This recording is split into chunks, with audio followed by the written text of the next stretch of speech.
सारे इंसानों के लिए भी हिदायत है, ये सारे ईमान वालों के लिए भी हिदायत है और परहेजगारों के लिए भी हिदायत है। सब हिदायत अलग अलग अंदाज से हासिल करते हैं। बारिश एक ही है बरसने वाली, जमीनें अलग अलग हैं। बहुत नरम जमीन हो तो वो जमीन बारिश से फायदा ज्यादा उठाती है, और थोड़ी सी ओबड़ खाबड़ जमीन हो तो वहां से फायदा कम आता है। बारिश एक ही है, कुरान बारिश हिदायत है। जिसके दिल की जमीन जितनी नरम होगी उतना वो उससे हिदायत उठाएगा। सुभान अल्लाह, बेशक उतना उससे फायदा उठाएगा। और आज हालात ये हैं, ऐ नौजवानों अपने दिल पर हाथ रख करके बताओ, कुरान कितने लोगों ने पढ़ा है? कुरान कितने लोगों ने पढ़ा? मैं हाथ नहीं उठवाता, किसी भी बात पर हाथ मत उठाया करो। ना ही झूठे हाथ उठाना है, ना सच्चे हाथ उठाना है, ना ही किसी और को शर्मिंदा करना है। अपने दिल पे हाथ रख करके बताओ कुरान कितनी मर्तबा पढ़ लिया। क्योंकि कुरान पाक, बहुत सारे लोग ये समझते हैं मदरसे में बचपन में एक बार पढ़ लिया तो उसका हदिया हो गया, खत्म हो गया है, अब इसके बाद फिर हमारी मैयत पे ही पढ़ा जाएगा। इसलिए तो कुरान के उलूम से नावाकिफ हो गए। अरे समझना तो दूर की बात, देख करके पढ़ना भी मुश्किल है। आज लोगों का देख कर पढ़ना मुश्किल हो गया। कुरान, तुम्हारे पास बहुत सारी किताबें नहीं है, बहुत सारे ग्रंथ नहीं, बहुत सारे वेद नहीं है जिनका शुमार ही नहीं है। तुम्हारे पास ओनली वन, एक किताब कुरान पाक, ऐसी महफूज किताब जिसके बारे में अल्लाह ताला खुद फरमाता है सूरह कमर में, वलक़द यस्सरनल कुरआन लिज़िक्रि फ़हल मिन मुद्दकिर। हमने कुरान को याद करने के लिए आसान बनाया है कोई याद करने वाला? 4 बार यह आयत अल्लाह ताला फरमाता है कोई याद करने वाला? अल्लाह जब फरमा रहा है कुरान आसान है तो कौन कहता है ये मुश्किल है? हमने खुद अपने हाथों तबाही को दावत दी है। दरसे कुरान को अगर हमने न भुलाया होता, ये जमाने ने जमाना न दिखाया होता, वो जमाने में मुअज़्ज़ज़ थे। मुसलमान होकर आज हम खार हुए हैं, तारीके कुरान होकर आज हम छोड़े बैठे हुए हैं। कुरान अजीम को छोड़कर बैठना कितनी बड़ी गुमराही है। आज हालात ऐसे आ गए कि कुरान को बदलने की बातें होने लग गई। क्यों? तुम उठाते ही नहीं। 26 आयतें निकाल दो, 25 आयतें निकाल दो, इसमें ये बातें, उसमें वो बातें हैं। मुसलमान को तो पता भी नहीं है कौन सी आयतों के बारे में ये वावेला मचाया जा रहा है। अरे तुम पढ़ो, तुम्हारे लिए कुरान आया है। ये जितनी भी कॉन्फ्रेंसें हैं, मैं समझता हूं इसके बदले हर जगह सुबह व शाम कुरान पढ़ने और पढ़ाने का इंतजाम हो जाए। इस तरह के हजारों जलसों से वो अफजल है। क्योंकि ये मैं नहीं कह रहा हूं, मेरे आका फरमाते हैं खैरुकुम मन तअल्लमल कुरान व अल्लमा। तुम में से सबसे बेहतरीन आदमी वो है जो कुरान सीखे और दूसरे को सिखाए। बेशक बेशक, सबसे बेहतरीन आदमी वो है कुरान को सीखे और दूसरे को सिखाए। आज नौजवानों के अंदर एक बड़ी तादाद मुझे देखने को मिलती है, उनको छोटी छोटी सूरतें भी नहीं मालूम, कुरान देख करके पढ़ना भी नहीं आता। बचपन में हमारे माँ बाप ने हमको सीने से लगा करके कुरान मदरसा भेजने की आदत डाली थी, और जब स्कूल जाते थे तो बस्ता पीछे लगा के जाते थे। पता होगा, स्कूल जाते हैं तो बस्ता पीछे रख के जाते हैं, और कुरान पढ़ने के लिए जाते हैं तो सीने से लगा के जाते हैं। यह हमेशा से एक रीत रिवाज चला, बुजुर्गों का डाला हुआ कि बेटा कुरान हमेशा आगे होगा।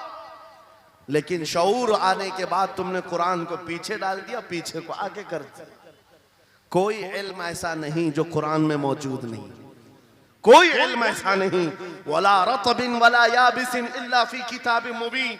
मेरा मौला फरमाता है कोई खुश्की और तरी की बात ऐसी नहीं जो हमने कुरान में ना बयान की। वनज़्ज़लना अलैकल कुरान तिबयानन लिकुल्लि शै। रब फरमाता है हमने कुरान में हर चीज का वाज़ेह बयान उतारा है तुम पर। और सैयदना अब्दुल्लाह इब्न अब्बास, मुफस्सिरीन के सरदार, रसूल पाक सल्लल्लाहु तआला अलैहि वसल्लम के चचेरे भाई हजरत अब्दुल्लाह बिन अब्बास कहते हैं लौ ज़अली इक़ालु बईरिन लवजदतुहु फी किताबिल्लाह।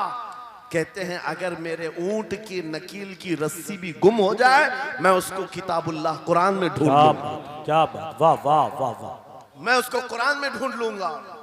उनके पास उलूम कुरान थे। और आप क्या समझते हैं कुरान में क्या नहीं है? साइंस की वो इजादात को अगर आप लेकर के बैठे, मैंने अपना पूरा बयान रिकॉर्ड किया है 2 साल कबल ही। यहाँ वक्त की किल्लत है, मैं आपके सामने अर्ज करता हूँ। 16वीं सदी के बाद या 18वीं सदी के बाद साइंस की तरक्कियात ने अपना पैर जमाना शुरू किया है इस रुए जमीन पर, जबकि मेरे मुस्तफ़ा करीम सल्लल्लाहु तआला अलैहि वसल्लम की जुबान अक़दस से निकले हुए कलमात जो कुरान में मौजूद हैं, उठाओ और मैं बताता हूँ, हर चीज का इल्म कुरान में मौजूद है। जब कोई सोनोग्राफी का इंतजाम नहीं था, ना सीटी स्कैन हो सकता था, ना एक्सरे का कोई इल्म किसी के पास था, उस वक्त कुरान कह रहा है एम्ब्रियोलॉजी के बारे में। क्या बात, एम्ब्रियोलॉजी क्या है? बच्चा पैदा होने की जो उसके नशो नुमा की जो मुद्दत होती है, किस तरह पेट में बच्चे की तख्लीक होती है। कुरान में मौला फरमाता है सुम्मा जअलनाहु नुतफतन फी क़रारिन मकीन सुम्मा खलक़ना नुतफत अलक़तन फ़खलक़ना अलक़त मुदग़तन फ़खलक़ना मुदग़त इज़ामन फ़कसौना इज़ाम लहमा सुम्मा अंशअनाहु खल्क़न आख़र फ़तबारकल्लाहु अहसनुल ख़ालिक़ीन। मौला फरमाता है हमने नुतफे से अलक़ा बनाया। नुतफा क्या है?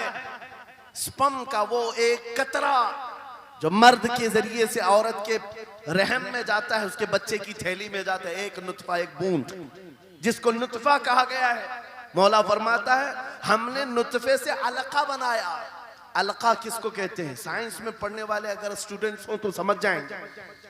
अगर कोई मेडिकल साइंस का कोई स्टूडेंट है तो उसे मालूम होना चाहिए एम्ब्रियोलॉजी में चिपचिपा हुआ च्युइंगम जो होता है उसको अलका कहते हैं अरबी में।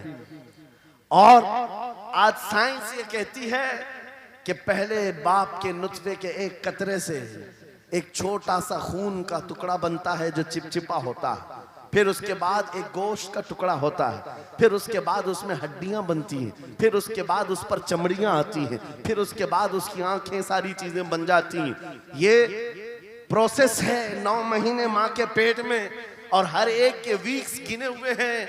फर्स्ट वीक में क्या होता है, सेकेंड वीक में क्या होता है, थर्ड वीक में क्या होता है, एम्ब्रियोलॉजी का पूरा इल्म है।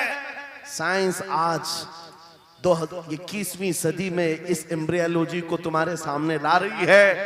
अरबों के उस दौर की बात कर रहा हूं जहां लोगों को घर बनाने का इल्म नहीं था, और कुरान माँ के पेट में पैदा होने वाले बच्चे की तख्लीकात बयान कर रहा है। नारे तकबीर, नारे रिसालत, फैज़ाने कुरान मुक़द्दस, फैज़ाने शेखुल मशाइख, नारे तकबीर, नारे रिसालत।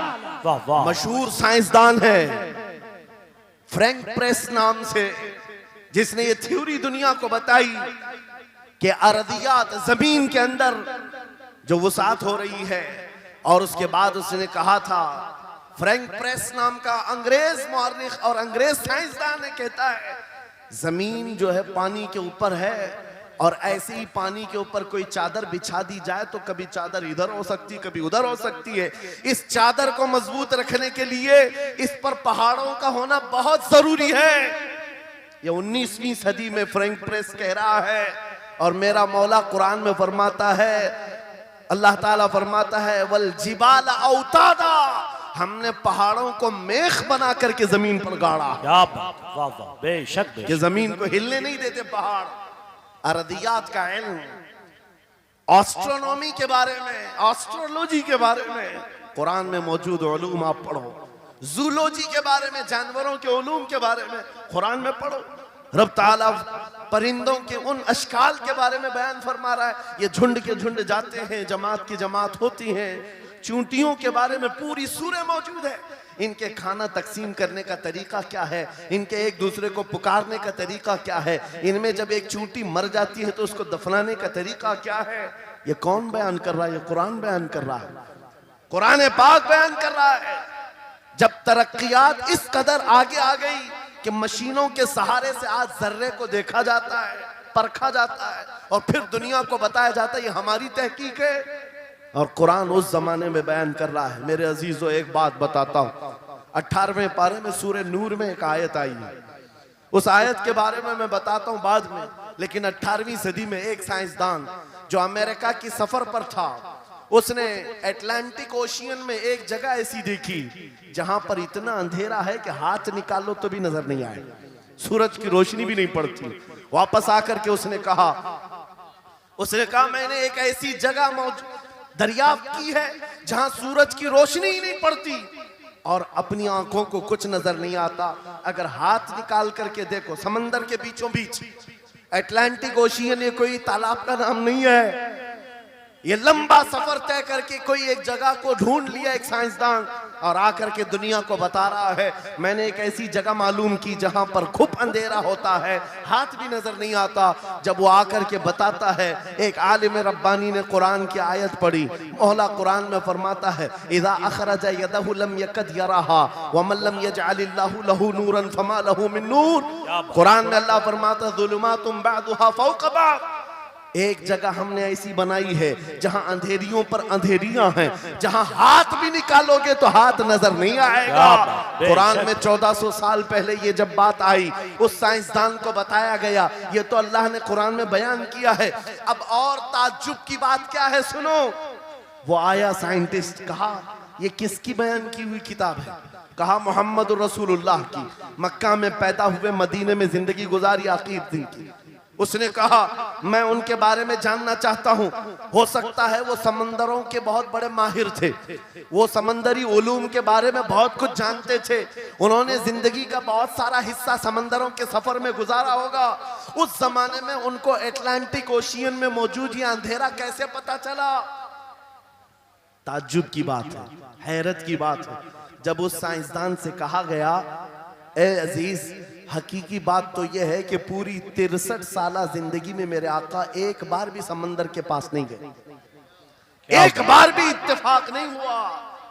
तब वो कहता है जो बंदा कभी समंदर के सफर पर गया ही नहीं और वो अटलांटिक ओशियन में मौजूद अंधेरियों की बात करता है तो फिर ये अपने पेट से नहीं, ये अल्लाह की बात कर रहा। क्या बात, बेशक बेशक, ये खालिक समंदर की बात कर रहा है, बेशक, जिसने वो अंधेरियां पैदा की।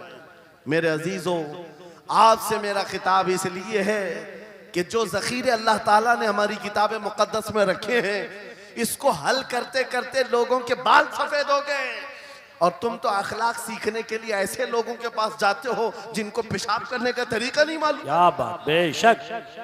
कुरान के उलूम क्या कम है तुम्हारे पास?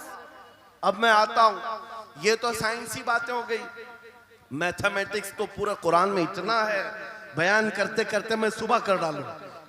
कुरान पाक के अददी एजाजात, कुरान पाक के हिसाब, रियाजी, मैथमेटिक्स के फंडे, बहुत कुछ है। फिजिक्स के बारे में है, ज्योग्राफी के बारे में है, अलजिब्रा के बारे में है, साइंस के बारे में है। ये तमाम उलूम तो एक मिसाल के तौर पर मैं आपके सामने रख रहा हूँ, लेकिन अफसोस मैं उस कौम से बात कर रहा हूँ जिस कौम ने कुरान को छूना भी बंद कर दिया है। जाकर के देखें, आज ही जाकर के देखें, घरों के अंदर तुम्हारे टीवी, फ्रिज और वॉशिंग मशीन तो धूल से साफ होंगे, रोजाना साफ करते होंगे। कुरान को हफ्ते हो गए कभी छुआ भी नहीं, गर्द जमी हुई, धूल लगी हुई है। कुरान के साथ ये नाइंसाफी बंद कर दो, कुरान के साथ ये दोहरा मेयार बंद करो। आपको पता है कयामत के दिन मेरे आका फरमाते हैं जो दो चीजें जिसकी हिमायत में आ गई उसको जन्नत में जाने से कोई नहीं रोकेगा, और दो चीजें जिसके खिलाफ खड़ी हो गई फिर उसको दोज़ख में जाने से भी कोई नहीं रोक सकता। हुजूर से पूछा गया वो दो चीजें क्या हैं? हुजूर फरमाते हैं जिसकी हिमायत में रमजान और कुरान खड़े हो गए उसका जन्नत में जाना तय हो जाता। क्या बात, वाह वाह। और जिसके खिलाफ खड़े हो गए रमजान और कुरान, हुजूर फरमाते फिर उसका दोज़ख में जाना तय हो जाता। अल्लाह अकबर। अल्लाह के रसूल, दानाए ग़ुयूब, कायनात के सरदार मेरे आका दुआ करते हैं अल्लाहुम्मा जअलिल कुरान हुज्जतन लना ला हुज्जतन अलैना। ये मेरे नबी की दुआ है, आप तवज्जो करें। हुजूर जब ये दुआ कर रहे हैं, ऐ अल्लाह कुरान को क़यामत के दिन मेरा हिमायती बना, मेरे खिलाफ ना बना। क्या बात, वाह। साहिब कुरान खुद कह रहे हैं कयामत के दिन इसको हमारे खिलाफ ना खड़ा कर, कुरान को हमारा हिमायती बना। ऐ लोगों, हम कौन सी जिंदगी गुजार रहे हैं आज? बहुत दूर हम आ चुके हैं, बहुत दूर हम आ चुके। आज कुरान की तालीम को भी इतना सस्ता समझा जाता है, इतना सस्ता कि आपके पास अगर बच्चे के पास टाइम हुआ तो मदरसा भेजो, नहीं तो छोड़ो जाने दो। मदरसों में आने वाले वो बच्चे जिनकी नाक बह रही हो, कपड़े ढंग के ना हो, कारी साहब और हाफिज साहब खुद ही उसको साफ भी करें, खुद ही पढ़ा करके भी भेजे। क्या तुम अपने वक्त की मशहूर कॉन्वेंट स्कूल में भी इसी तरह अपने बच्चों को भेजते हो? वहां पर गैर हाजिरी से कितना डरते हो, अपनी छुट्टियां तर्क कर देते हो, रिश्तेदारों से मिलना बंद कर देते हो। नहीं, बच्चे की स्कूल छूट सकती है, लेकिन कुरान के साथ कैसा दोहरा सलूक है, कुरान के साथ कैसा मेयार है, आपको मैं बताता हूं। हमारे सिराजुल उम्मा इमाम आजम अबू हनीफा रज़ी अल्लाह ताला अन्हु अपने बेटे को जिस कारी कुरान के पास पढ़ने के लिए भेजा करते थे, कारी साहब ने इमाम आजम के बच्चे को पूरा कुरान पढ़ा दिया। नाजरा कुरान की बात कर रहा हूं। जब पूरा कुरान बच्चे ने पढ़ लिया तो इमाम आजम अबू हनीफा को ये मुबारकबादी दी गई कि आपका बच्चा पूरा कुरान पढ़ चुका है हाफिज साहब के पास। तो इमाम आजम बड़े ताजिर थे अपने जमाने के, उन्होंने क्या किया, उस कारी साहब को 4 लाख दिरहम नजराने में भेजा। सुभान अल्लाह। कितना? 4 लाख दिरहम चांदी के सिक्के होते थे। इमाम आजम अबू हनीफा ने जैसे ही कारी साहब के पास जो कुरान पढ़ाए थे ये नजराना भेजा, उनके पास ये नजराना पहुंचा, 4 लाख तो छोड़ो, आज के जमाने में 4000 भी किसी को देता नहीं। हाफिज कुरान अगर किसी बच्चे को पढ़ाया है, और मैं मांग भी नहीं रहा हूं कौम से, इमाम आजम की बात बता रहा हूं। जब नजराना कारी साहब को पहुंचा, उन्होंने देखा 4 लाख दिरहम मेरे पास आए, इतनी बड़ी रकम, बच्चे को खाली कुरान ही पढ़ाया था। दौड़े दौड़े वापस इमाम आजम अबू हनीफा के दौलत कदे पर आ गए, घर पर आए, कहा हुजूर आपसे मैं ये पूछना चाहता हूं कि गलती से तो ये रकम मेरे पास नहीं आ गई, ये किस लिए दी गई है? कहा कि ये तो आपने कुरान बच्चे को पढ़ाया, मैंने हदियतन भेजा है। कहा हुजूर सिर्फ नाजरा कुरान ही तो पढ़ाया, इतनी बड़ी रकम। इमाम आजम अबू हनीफा ने कहा कारी साहब आज चले जाओ, और अपने बेटे को बुलाया, इधर आ बेटा, कल से इस हाफिज के पास पढ़ने के लिए तू हरगिज नहीं जाएगा, कल से इसके पास तू इल्म हासिल करने नहीं जाएगा। बच्चे ने पूछा हुजूर क्या हो गया? कहा जो बंदा मेरे 4 लाख दिरहम को कुरान से बड़ा समझता है, मैं उसके पास अपने बेटे को नहीं पढ़ा सकता। वाह वाह वाह। मैंने तो कुरान का एक हर्फ की कीमत नहीं अदा की, उसने कुरान के ऊपर मेरी रकम को समझ लिया। आज हमने कुरान को कहां समझ लिया है? वो इमाम आजम अबू हनीफा फरमाते हैं जो कुरान से ज्यादा माल को अहमियत देता है उसके पास बच्चों को पढ़ाओ भी मत, ना पढ़ाओ। अजीजा ने गिरामी वक़ार, हमारा ये दोहरा सलूक, हमारा ये दोहरा मेयार कुरान के साथ जो हमारी नाइंसाफी है, हमें अखलाकी पस्ती में लाकर खड़ा कर चुकी है, अखलाकी पस्ती में लाकर खड़ा कर चुकी है। अरे हम देख रहे हैं आयरा गैरा नत्थु खेरा हमें सिखाने आ रहा है, बढ़ाने आ रहा है कि तुम्हें डेवलपमेंट के बहुत सारी चीजें बताई जाती है कि तुम्हारी पर्सनालिटी डेवलपमेंट क्या होती है।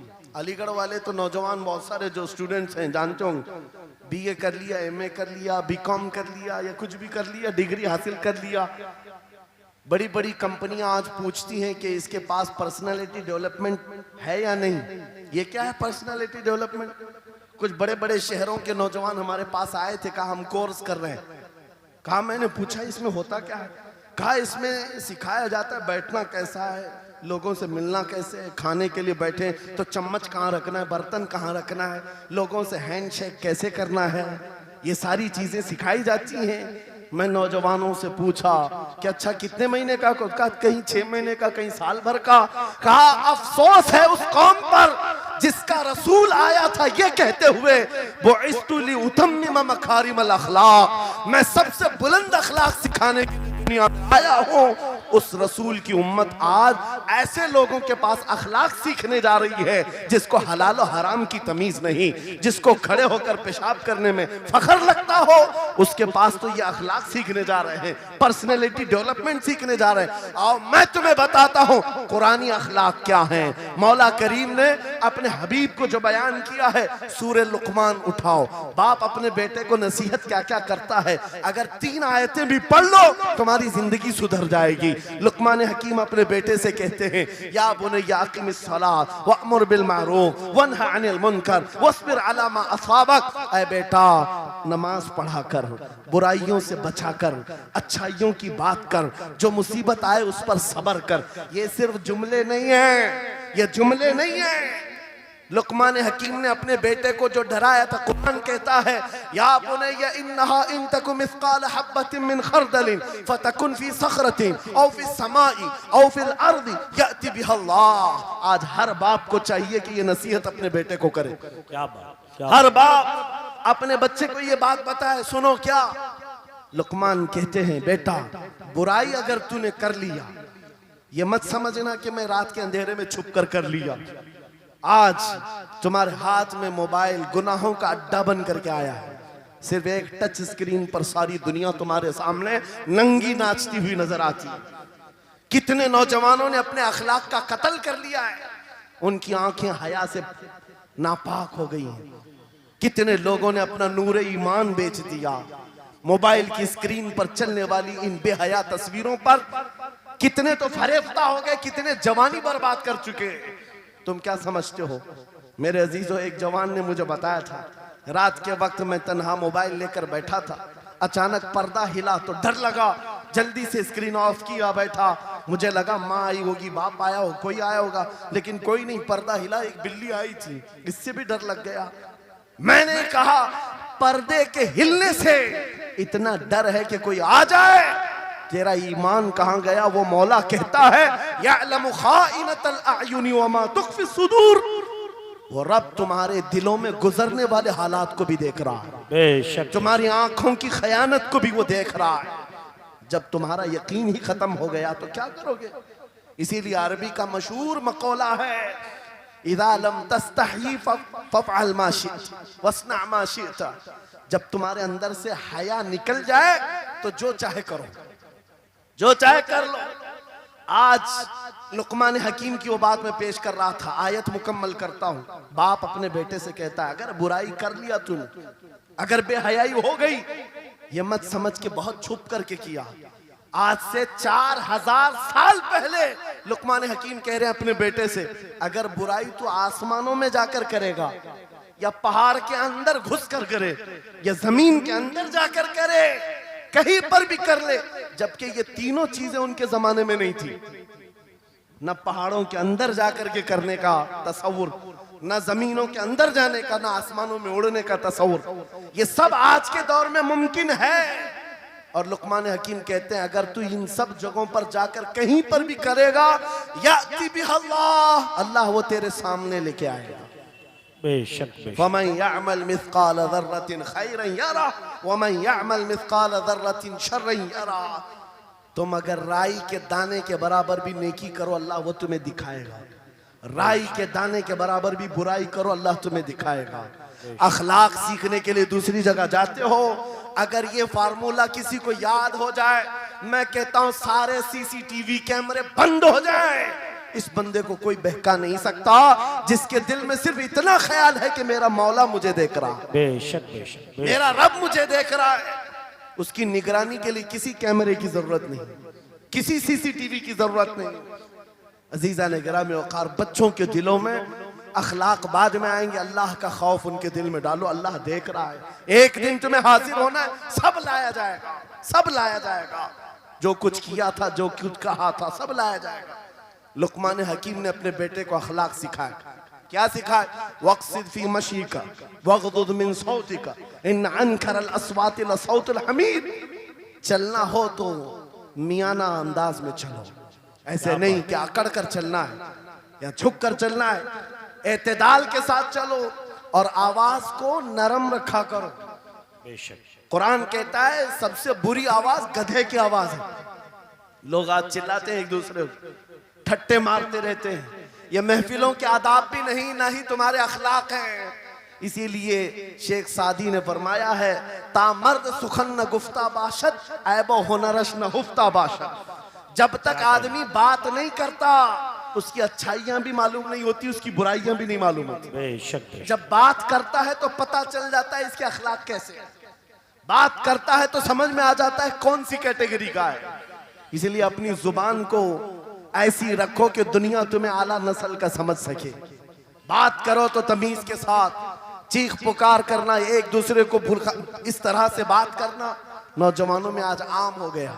कुरान कहता है अपनी आवाजों को पस्त करो। एक और बात रब फरमाता है, वला तुसइर खद्दक लिन्नास, लोगों को से मुंह मोड़ करके बात मत करना।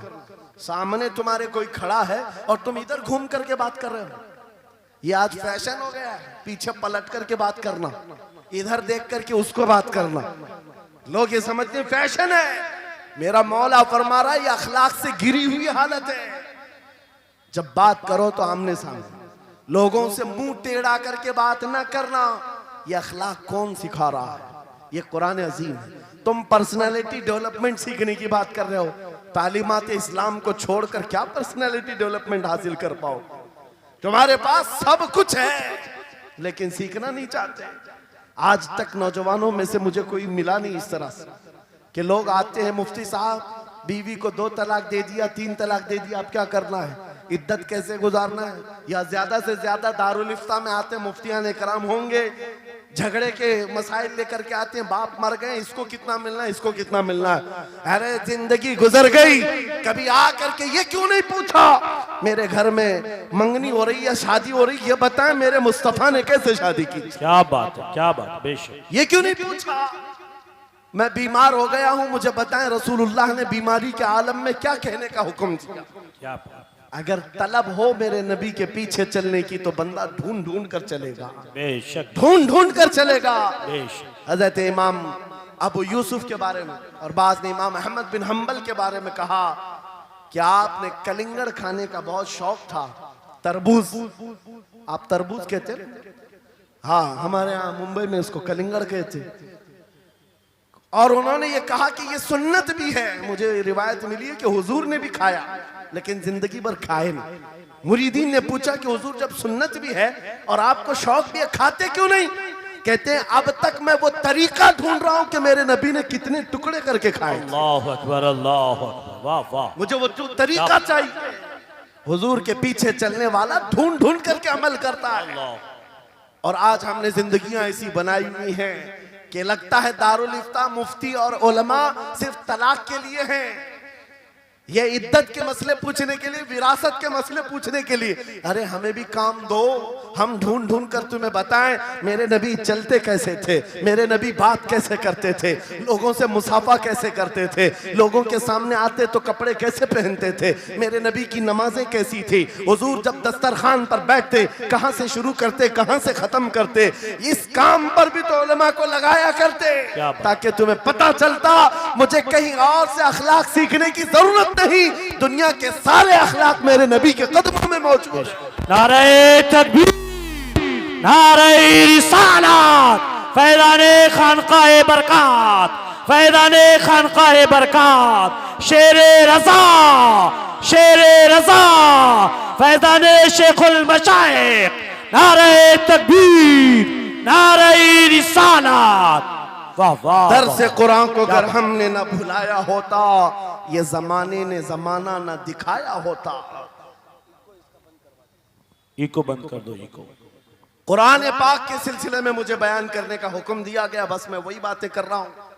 मैं आपको अपने मौजू से जो मुताल्लिक है वो बातें अर्ज करता हूं। कुरान क्या तमीज सिखाता है। आज घर घर के अंदर जो एक बहुत बड़ी बला आई हुई है, हर तीसरा चौथा घर ये शिकायत लेकर के आता है बेटा हाथ से निकल गया, बेटी हाथ से निकल गई।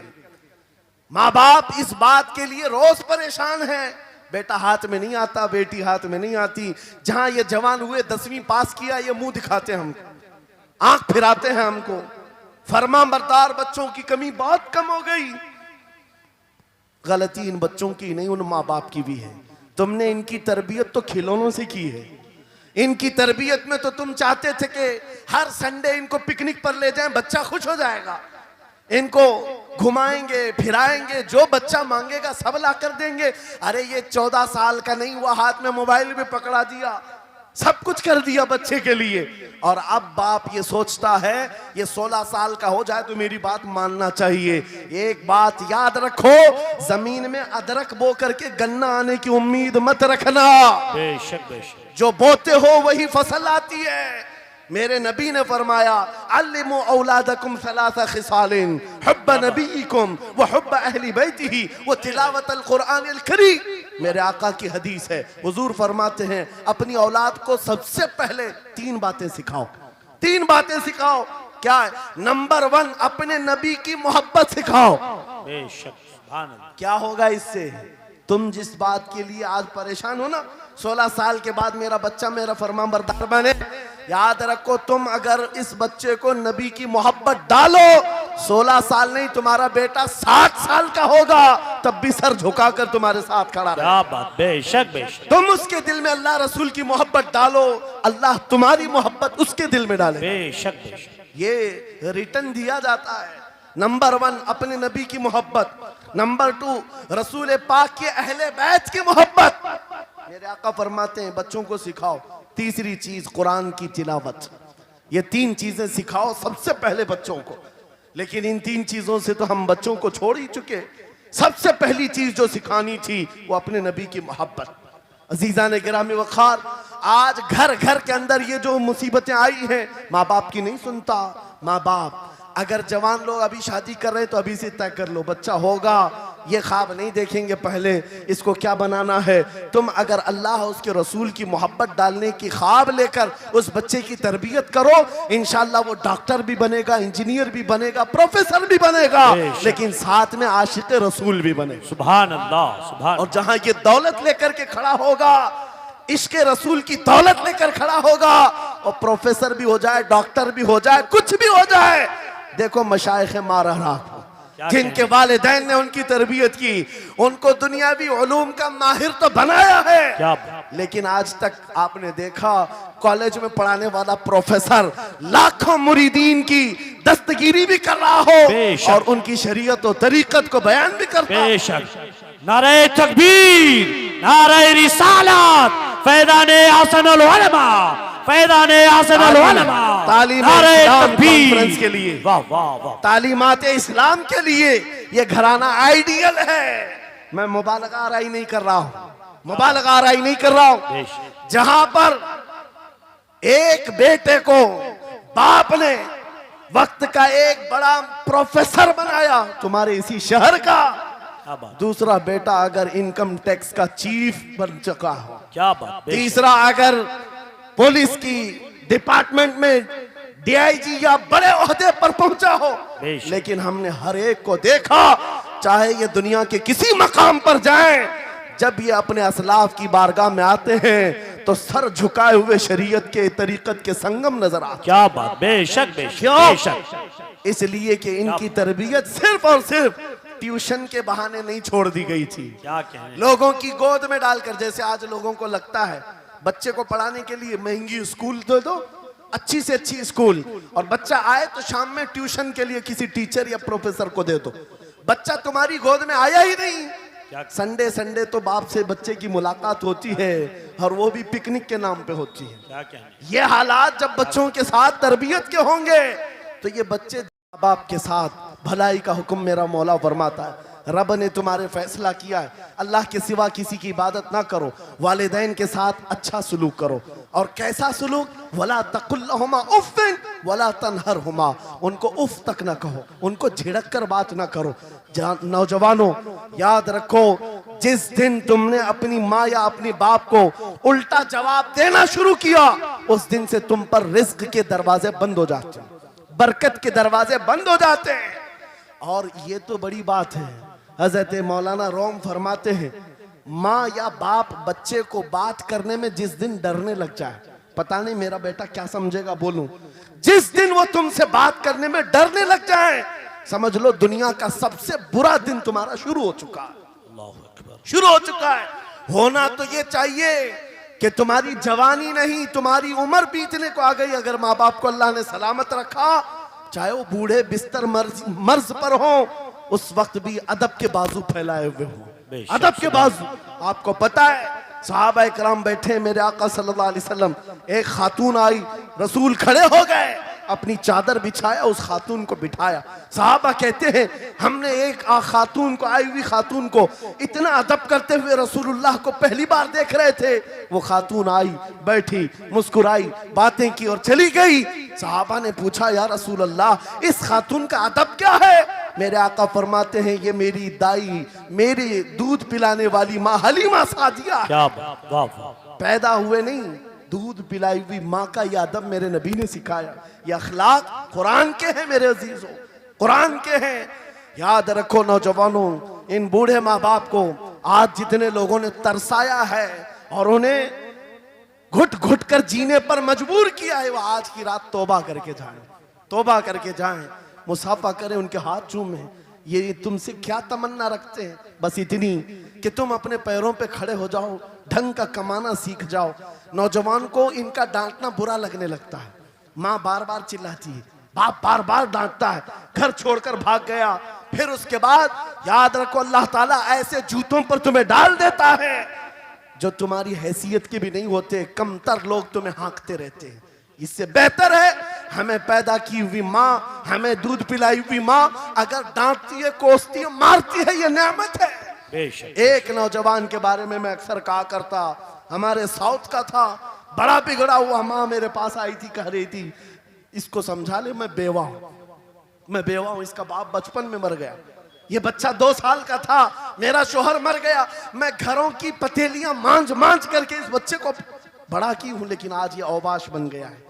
बदमाशों की दोस्ती। मैंने उस नौजवान को बुलाया था, अपने करीब किया, समझाया, अल्लाह ने उसको समझ दे दी। वो लड़का थोड़ा बहुत सीधे रास्ते पर आया और बेंगलुरु गया था कमाने के लिए। मैंने कहा नौकरी कर, तेरी माँ कुछ नहीं चाहती, वो जिंदगी तो गुजार चुकी, अपने हाथों से कमाई है, बस ये चाहती है कि तेरी कमाई का एक लुकमा खा ले। ऐ नौजवान, क्या अपनी माँ को इतना भी सुख नहीं देना चाहता? गया था कमाने के लिए। मेरे अजीजों, आज भी वो मौजूद है, आज भी है। वो कमाया, महीना भर गुजरा था या 2 महीने, अपनी तनख्वाह लेकर के वतन वापस आया। अपने घर के पास जिस दिन वो पहुंचा था, घर के बाहर बहुत भीड़ जमी थी। लोगों से पूछा उसने तो पता चला उसकी माँ आज ही सुबह इंतकाल की। अल्लाहु अकबर। वो पैसों की गड्डी ला करके जो कमाया था 1 महीने 2 महीने की तनख्वाह माँ के कदमों में रख दिया। बहुत रोया। ये बात मैं तकरीरों में इसलिए कहता हूँ, उसने कई बार कहा मुफ्ती साहब नौजवानों को सिर्फ इतनी बात कहें, मैं इस अजाब में रोज मरता हूँ, मेरी माँ जिंदगी भर लोगों के जूठे मांझ करके मुझे खिलाती रही और मैं एक लुकमा मेरी माँ को खिला न सका। जिस दिन मैं लाया था पैसे, ये तो दुनिया से चल पड़ी। मुझे आज रोज इस बात का गम सताता है। आप नौजवानों से खिताब करते हैं, कम से कम इनसे कह दें कि तुम्हारे माँ बाप जिंदा हैं, होश में आ जाओ, अपने हाथों से उनको खिला तो सको, उनके हाथ पकड़कर चला तो सको, इसलिए कि दुनिया की अजीम नियामत है। जिसका बाप जिंदा है, जिसकी माँ जिंदा है, उसके हक में वो दुआ कर लें। मेरे आका फरमाते हैं नबियों की दुआ उम्मत के बराबर जो होती है, वो बाप की दुआ बेटे के बराबर होती है। आज मैं गुफ्तगू समेटता हूँ, ख़त्म कर देता हूँ, इसलिए कि अखलाक इस्लाम बहुत वसी मौजू है, बहुत वसी मौजू है, लेकिन आपके लिए सिर्फ इतनी बात काफ़ी है कि कुरान को छोड़ करके अगर दूसरी जगह सीखने जाओगे तो मारे मारे फिरोगे। आज वापस आ जाओ उसी कुरान पर जिसको मेरे आका ने हमारे उरूज का जरिया बनाया है, हमारी तरक्की का रास्ता बनाया है।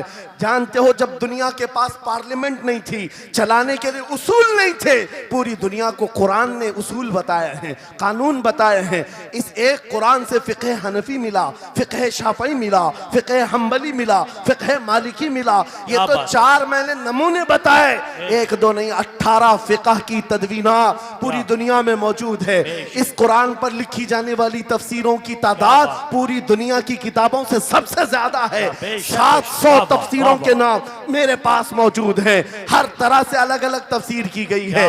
दुनिया की मुख्तलिफ जुबानों में इस इसके तर्जुमे किए गए। क्या वो बात। एक कुरान ऐसा है जो आज भी बबांगे दोहल पूरी दुनिया को चैलेंज कर रहा है। अगर तुम अल्लाह की बात को झूठा मानते हो, कुरान की तरह एक आयत ला करके बता दो, बेशक, बेशक। एक सूरत ला करके बना दो। बेशक। आज दुनिया तरक्की बहुत कर चुकी होगी, टेक्नोलॉजी पर ये पाबंदे सलासिल कर चुकी और चांद पर कमंदे डाल चुकी, सूरज की शुआओं को कैद करके करंट बना दिया हो, सयाल मादे से दुनिया ने केमिकल बना दिया, सब बना दिया।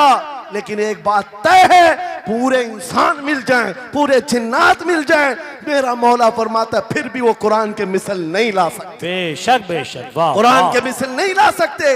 ये मौजज़ा तुम्हारे पास है, ये मौजज़ा तुम्हारे पास है, दुनिया के पास ये दौलत नहीं। उठो वगरना हश्र न होगा फिर कभी, दौड़ो के जमाना चाल अपनी चल गया।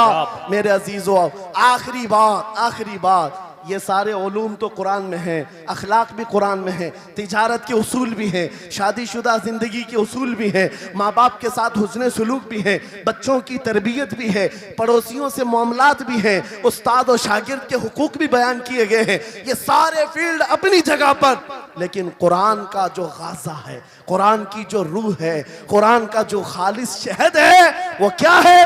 कुरान पढ़ने वाले को सबसे बड़ी दौलत अगर कोई मिलती है तो अपने नबी से बेइंतहा इश्क करने की दौलत मिलती है। आगाज से आखिर तक कुरान है नाते मुस्तफा, महबूब के बयान का कैसा अनोखा ढंग है।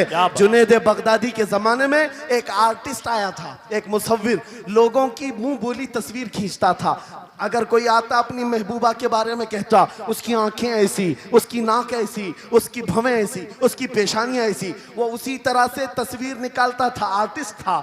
और लोगों की कतारें लगी थी अपने अपने महबूबाओं की तस्वीरें निकालने के लिए, इसलिए कि आपकी तरह मोबाइल उस जमाने में नहीं थे जो हर घड़ी खींच लिया करें। वो जुनैद बगदादी का दौर, आर्टिस्ट तस्वीर निकालता था। जब ये बात पता चली, हजरत जुनैद बगदादी भी उस मुसव्विर के घर चले गए, लाइन में खड़े हो गए। जब आपका नंबर आया तो उस मुसव्विर ने पूछा, मौलाना आपका क्या काम है? वक्त के सैयदुत ताइफा, कहा मैंने सुना है तू लोगों के महबूबाओं की तस्वीरें खूबहू खींच कर देता है, मैं चाहता हूं मेरे भी महबूब की तस्वीर खींचो।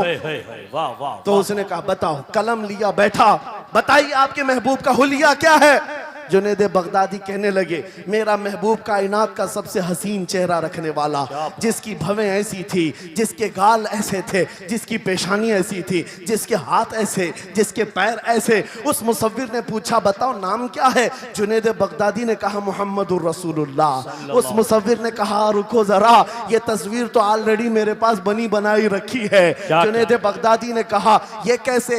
लोगों की ऑर्डर पर तू तस्वीर बनाता है, मेरे महबूब की तस्वीर पहले से कैसे रखी है? उस मुसव्विर ने कहा बात दरअसल ये है, आप जिससे मोहब्बत करते हैं मैं भी उससे मोहब्बत करता हूँ, हम दोनों का महबूब एक है, इसलिए तस्वीर पहले से बनी रखी है। जुनैद बगदादी ने कहा अच्छा लाओ तो जरा हमारे महबूब की तस्वीर देख तो ले। वो मुसव्विर अंदर गया और कुरान पाक ला करके जुनैद बगदादी के सामने रखा और कहा जुनैद क्या ये मेरे नबी की तस्वीर नहीं है?